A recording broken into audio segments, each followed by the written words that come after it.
দেখিবলৈ পোৱা গৈছিল যে গৰৈমাৰী চক্ৰ বিষয়া এচিএল বিষয়া নুপুৰ বৰাৰ ঘৰত কেইবা কোটি টকা উদ্ধাৰ হৈছে।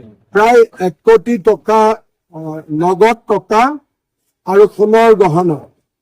নগদ টকা প্ৰায় 70-75 লাখ টকা, সোণৰ গহনাও যথেষ্ট আমি পাইছো। আৰু এই বিষয়াগৰাকীয়ে বৰপেটাত মাটিৰ বহুত গণ্ডগোল কৰাৰ কাৰণে আজি আমি 6 মাহৰ পৰা তেওঁৰ ওপৰত আমি গোপনে ইনকুৱাৰী কৰি আছিলো। যোৱাকালি ৰাতি তেওঁ এটা টুৰিষ্ট লজত আছিলে, নহলে যোৱাকালি ৰাতি আমি পালোহেঁতেন। আজি ৰাতিপুৱা ঘৰ গৈ পোৱাৰ লগে লগে তালাচী চলাই আৰু ইমান টকা পইচা ধৰাত পৰে।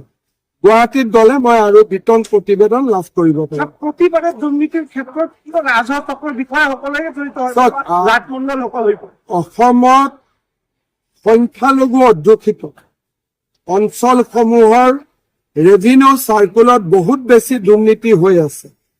এই বিষয়াগৰাকীয়ে আমাৰ হিন্দুৰ মাটি সন্দেহযুক্ত মানুহলৈকে ট্ৰান্সফাৰ কৰাৰ কাৰণে তেওঁক আমি স্ক্ৰিনিঙত ৰাখি থৈছিলো।